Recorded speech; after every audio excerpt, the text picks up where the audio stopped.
What's up guys, it's me Jeremy. So One Night in Karazhan has been fully spoiled of course, and that means that we've got a lot of awesome cards to talk about, and if you haven't seen our other Karazhan card reviews, definitely check them out. There's going to be some links somewhere on our channel page, I guess, whatever. There's some super broken cards, some really terrible ones, and just about everything in between. So without further delay, let's jump into talking about the last bit of Karazhan cards. First up, we've got Silverware Golem, and boy, this card is sweet. Silverware Golem is a 3-mana 3/3 with the effect whenever you discard this minion, summon it. This means that if you discard Silverware Golem to Doomguard or Soulfire, it just immediately comes into play, and this honestly seems like an insanely powerful effect. And with Succubus, you could potentially have a 7/6 worth of stats on turn 2.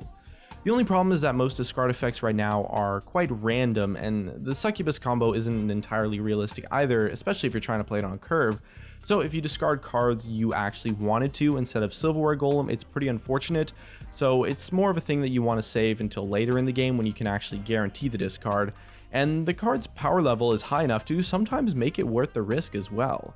The Warlock heavy discard strategy is getting a lot of cards in this expansion, and we're excited to see if someone can maybe break it out. Even if someone doesn't though, Silverware Golem is potentially just a straight up 3/3 creature, and that's why it's almost certainly going to see a lot of constructed play due to Soulfire and Doomguard. Up next we have Fool's Bane. Fool's Bane is a 5-mana 3/4 warrior weapon, and additionally it can attack as many times as you want in a turn, but it can't hit enemy heroes. So first off, this card is completely insane in Arena since weapons are already good, and this can essentially be a one-sided board wipe depending on the board state. I mean, it seems like Blizzard is finally accepting that Arena warriors do matter, unlike constructed priests. But as far as constructed goes, this card is probably just a little bit too expensive, and Warrior potentially has access to much better cards. But Fool's Bane is a really cool card nonetheless, and definitely a sweet addition to Arena. For our final warrior card, it's Ironforge Portal. For 5 mana, Ironforge Portal gives you 4 armor and summons a random 4-cost minion.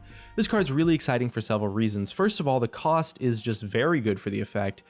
You're essentially paying full price on the minion and then just 1 extra mana for 4 armor.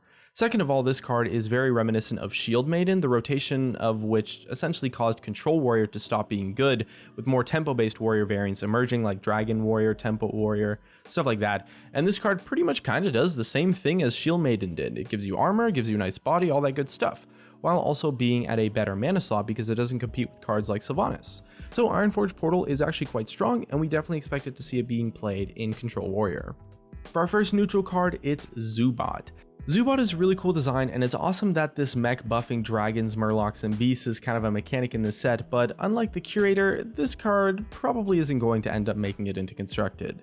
It probably has to hit at least 2 of the 3 card types when being played to be worth it, and cards that require you to have other minions, especially other specific minions, and other specific multiple minions on the board, well, they just tend to be kind of bad. It's just a little bit too unrealistic. I mean, think cards like Mimiron's Head. This is a really cool design, it's just not likely to see constructed play. Next up, we've got Netherspite Historian. For 2 mana, you get a 1/3 creature, which isn't necessarily great, but if you're holding a dragon, this card discovers a dragon. This card is actually really sweet, and it might just be the neutral 2-drop that slower dragon decks were looking for. It's definitely a card for much slower dragon decks, more control-based ones, and something that the current iteration of Dragon Warrior probably wouldn't want, but if the meta ever slows down and some slower dragon decks see play, this card is an awesome choice for the early game and will definitely see play in them. Moving on, we've got Runic Egg. So Runic Egg is a 1 mana 0/2 with the death rattle of draw a card. This is actually a really cool design and is potentially abusable with effects like maybe Void Terror. However, I do think that this card's a little bit too weak to actually be worth playing in its current state. There's just not enough powerful effects that are consistent that actually kill your own creatures with high payoffs to justify playing minions just to sacrifice them. And drawing 1 card isn't really all that high of a payoff either in decks that are already fast. This card seems a lot worse than a Loot Hoarder in a lot of ways, honestly. That's not to say that it's a bad card, it just can't meaningfully interact with anything in Standard right now. If Blizzard makes more better effects that require you to sacrifice minions but maybe have higher payoffs, this card could definitely see some play, but right now it's probably a bit too weak. Alright, let's try to speed it up a little bit. Up next, it's Pantry Spider. So Pantry Spider is a 3 mana 1/3 beast that summons another 1/3 beast when it dies. This is the 3 mana for 2/6 worth of stats, which is actually pretty good, and getting a beast on both sides means that it helps enable beast synergies quite a bit and quite consistently. Playing this on turn 3 is a great way to ensure that you will definitely have something to Houndmaster on turn 4, or that your Ram Wrangler can go off. That being said, having one attack though means that both halves of this trade quite poorly, and Hunter, which is realistically the only class that this card has the potential to go in, already has quite a lot of powerful 3-drops, so as a result, this card's probably not seeing any constructed play, but we do think it's a little bit closer to actually seeing play than a lot of people might think. Continuing on, we've got Arcane Anomaly up next. This card is a 1 mana 2/1 creature that gets +1 health whenever you cast a spell. Unfortunately, this card is very easy to kill, and the payoff for it living in the first place isn't very high at all. This card is kind of in an awkward design space because 1-drops are generally played to either be aggressive or to prevent your opponent from being aggressive, and this card isn't really that aggressive at all since it only has 2 attack, and it only has 1 health either, so it's not really a great defensive card since you have to cast a bunch of spells to make it not die easily in the first place. Tempo Mage, which is probably one of the decks casting the most early game spells, really isn't going to want this card at all, and so I doubt you do either. Coming up, we've got another one of the Tribe Synergy cards. It's Menagerie Magician. Magician's a 5 mana 4/4 creature that gives a random beast, dragon, and murloc +2/+2.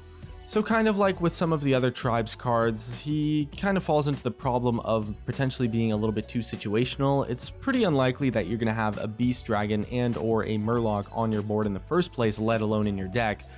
But if you get that dream scenario, he can potentially give you 10/10 worth of stats for 5 mana, which is quite insane, but it's just a little bit too unrealistic. I mean, at that point, you might as well just play Mimron's Head or something, honestly. Up next, it's Arcanosmith. For 4 mana, you get a 3/2 and a 0/5 taunt. Unfortunately, 0 attack taunts are quite bad, even against aggro decks, so they kind of die just pretty much for free, and a 3/2 creature isn't particularly impressive as well. So this card's kind of cool with things like maybe Defender of Argus, some global buffs, but it's just too much work to make a bad card playable. We're sure that this is going to be a playable arena card, but unfortunately it's just not good enough to see play in Constructed. Next up, it's Violet Illusionist. For 3 mana, you get a 4/3 creature that makes your hero immune during your turn, which means that hitting things with weapons doesn't really hurt you at all, neither does life tapping or proccing things like Explosive Trap, which is a pretty cool design, and if you're going to hit something with a weapon the turn you play it, even if it dies the following turn, it's essentially a 3 mana 4/3 creature that gained you a little bit of life. This card's probably better than Earthen Ring Farseer in Warlock decks, maybe weapon classes, and could potentially see some fringe play, but Earthen Ring Farseer doesn't see that much play either, so this card is not necessarily going to be all that great. Moving on, we've got Avian Watcher. Avian Watcher is a 5 mana 3/6 creature that becomes a 5 mana 4/7 taunt if you control a secret, which is honestly quite a strong stat distribution. It's just a slightly stronger Druid of the Claw, and this card will likely see play in a secret synergy heavy deck if there is one. It's just a shame that it's not a beast since it's clearly an owl in the art, because if it were, it would slot into hunter decks just so much more nicely, but this card will maybe still see some play if secret heavy decks do too. Up next, we have Mote Lurker, and this card is probably one of my favorites. It's a 6 mana creature for a 3/3 worth of stats, which is terrible, but the effect is honestly pretty interesting. When Mote Lurker comes into play, you get to destroy an enemy minion, or any minion, and when it dies, that minion gets resummoned. While that might not seem all that great, there are a lot of cool things you can do with Mote Lurker to prevent the minion from coming back. You can evolve it with cards like Evolve and Master of Evolution. You can also silence it with cards like Ironbeak Owl, or dare I say Purify. I mean, sure, you have to jump through a few hoops, but if you do, this card just becomes a removal spell that comes with the body, and that Evolve combo is honestly quite insane. You get a 7 mana creature potentially, and kill an opponent's, and that's far too good to just be overlooked. It's definitely something we expect to see people try and Constructed.